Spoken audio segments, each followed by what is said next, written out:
80-ാം സങ്കീർത്തനം 1 മുതലുള്ള വാക്യങ്ങൾ.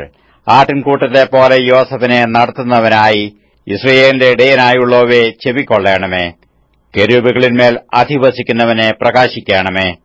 എഫ്രയീമും ബെന്യാമീനും മനശ്ശെയും കാൺകെ നിന്റെ വീര്യബലമുണർത്തി ഞങ്ങളുടെ രക്ഷയ്ക്കായി വരയണമേ.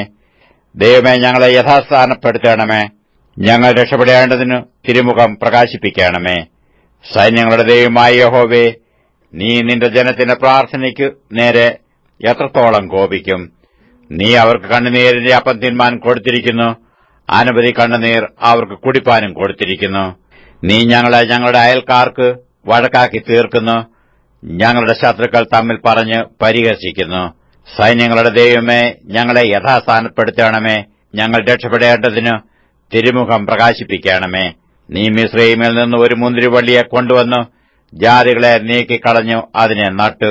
നീ അതിന് തടമെടുത്തു, അത് വേരൂന്നി ദേശത്ത് പടർന്നു. അതിന്റെ നിഴൽ കൊണ്ട് പർവ്വതങ്ങൾ മൂടിയിരുന്നു. അതിന്റെ കൊമ്പുകൾ ദിവ്യദേവദാരുക്കൾ പോലെയായിരുന്നു. അത് കൊമ്പുകളെ സമുദ്രം വരെയും ചില്ലികളെ നദി വരെയും നീട്ടിയിരുന്നു. വഴിപോകുന്നവരൊക്കെയും അതിനെ പറിപ്പാൻ തക്കവണ്ണം നീ അതിന്റെ വേരുകളെ പൊളിച്ചു കളഞ്ഞതെന്ത്? കാട്ടുപന്നി അതിനെ മാന്തിക്കളയുന്നു, വയലിലെ മൃഗങ്ങൾ അത് തിന്നുകളയുന്നു. സൈന്യങ്ങളുടെ ദൈവമേ, തിരിഞ്ഞു വരയണമേ.